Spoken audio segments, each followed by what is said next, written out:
first stakeholder public meetings. In October, we talked about our south and east side development areas, and we briefed the council at that time. And we're here now in December for our third stakeholder and public meeting, and in March, we will ask for adoption of this plan by our board, and we'll submit it to the Federal Aviation Administration as well. The issues that we had to address were roadway and curbside congestion. We already have fairly significant curbside congestion. We've all probably experienced that at certain times, especially right now in the holiday season. It's quite a lot of traffic. Our rental car facilities, although right across the street and very convenient, are now maxed out in terms of their ability to grow. Rental cars are land hogs, and we don't have that kind of land right next to the terminal, so we have to address that issue. Real estate use. We have a lot of parcels of land that have been preserved for aviation purposes. So we've asked our consultants to go through and see if they still are needed for aviation purposes. We also wanted to address intramodal and intermodal connectivity. And we've heard a lot from our community that they want us to at least provide the ability for some way to connect to either buses, bus rapid transit, or some sort of rail or other mass transit. That also had to be factored in. And then our main terminal and international capacity needs. We've been given a mandate to grow the international side of our business, and so far this year, our international passenger counts are up 20%. We will at some point need a bigger international facility. We believe that's down the road 7 to 10 years, but we had to address it. Our 20-year forecast, you can see here that we had a period of decline after 2007. We actually lost 9 years of growth as a result of what I call the triple perfect storm, which was a national recession, the Florida real estate meltdown, and then the effects of the oil spill scare hurt the west coast of Florida disproportionately to the rest of the state. So we took a 14% decline, and we won't come back to those levels until 2016. If you'll notice, I'll just draw your attention to the red line. The red line is the international portion. That will grow quicker than the domestic portion. Our parking requirements, although in total we have enough parking, there are certain lots that do not have the kind of capacity we need. Specifically, the long-term lot, which is right adjacent to the main terminal. It has been closed 5 times this year because it's full. Now, that also happens to be the place where we have our rental car facilities storing cars. They take up about 2,000 spaces in that garage. If we were able to move the rental cars out, we don't have to build a new garage. So we save money by doing that. That's one of the things that we'll talk about in just a moment. Curbside congestion. You probably have seen this. Has anybody seen curbside congestion at Tampa International? All right. Well, we're going to try to fix it. And there's a couple of ways we're going to do it. Right now, you can see the departure side is not so bad because when people pull up and let people off for departures, it's a quick transition, right? So they're going to be good for a while. It's the arrival side. You can see that we are already maxed out. And our consultants pointed out to us that we have people dwelling at the curbs for 20 or 30 minutes. And that forces someone to pick someone up out in the third lane. And we've got photos of people coming in wheelchairs having to wheel out into active traffic to get into a car. The rule is that active loading and unloading only, although over the past it's been relaxed. What we have done, in fact we started last night, we will enforce active loading and unloading only. And we are handing out brochures to let people know we have 1 hour free right in the short-term lot. You can pull right in there, get the elevator down and meet your party at the baggage claim, go right up to your car, safe and convenient. Or if you'd like, you can wait in the cell phone lot. And I've heard people have commented that this is a great plan because under the current scenario, 10% of the people are happy and 90% of the people aren't happy. Under the new plan, we provide an alternative so we can decongest the roadways. We don't have to build massive infrastructure to solve this. And the other thing, I was talking to someone recently, they said, yeah, I go out to a cell phone lot, I don't even have to use your FIDs, because we do have FIDs out there so you can look for your flight.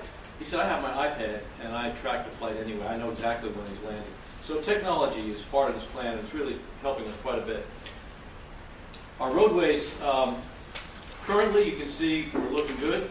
This is all green in 2012, but by 2031 when we hit almost 30 million annual passengers, we reach a level of service F, that's the red portion, and we have a problem. Now, there's a couple of ways to solve that. One is build roadways and and that sort of thing.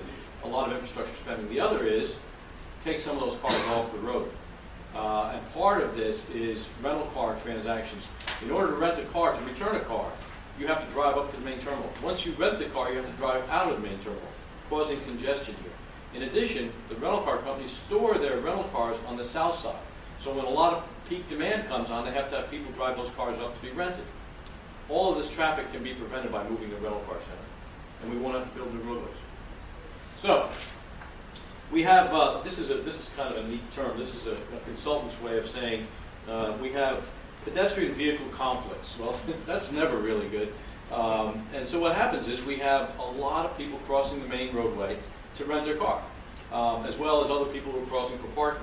That is a major problem. It's also very costly to operate there because, as I said, they have to store their cars on the south, a lot of labor to bring them up.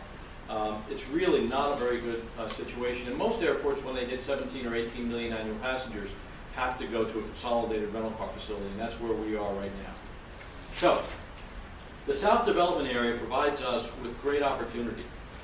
First of all, this is the way it looks right now. And you can see the Postal Service is there. We have 2 economy parking garages.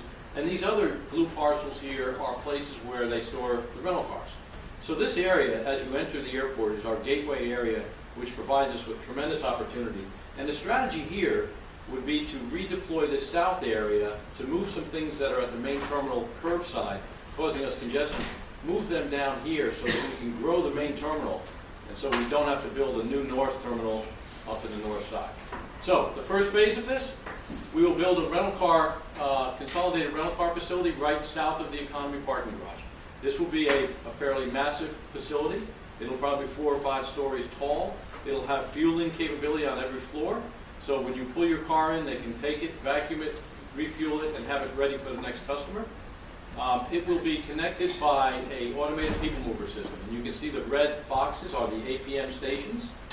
That APM will be a 1.5 mile long shuttle, just like the ones that we have today. So we're going back to the future, 41 years. This will prevent the need for buses that will congest our roadways. We can also stop our busing operations from the economy parking lot, which is also very good for the environment and also takes trucks off our roadways.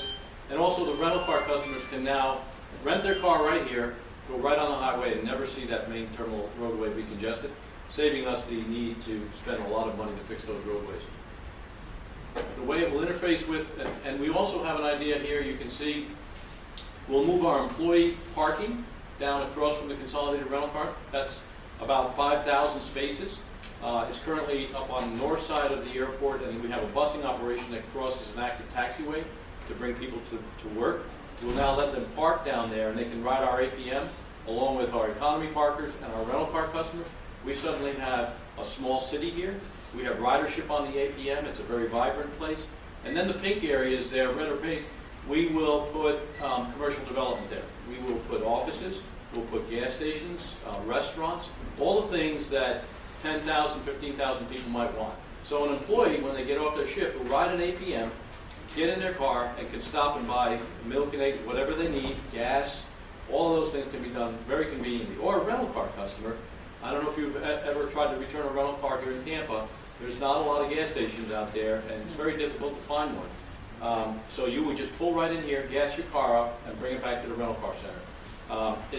It's a plug and play. Everything that a customer might need can be serviced here in the south side. We also have ideas about perhaps an economy hotel or a pet hotel for travelers who want to leave their pet. There's a lot of people who travel a lot but have a pet and want to leave it. At the airports, it's becoming very popular to have a pet hotel. So that's one of the ideas as well.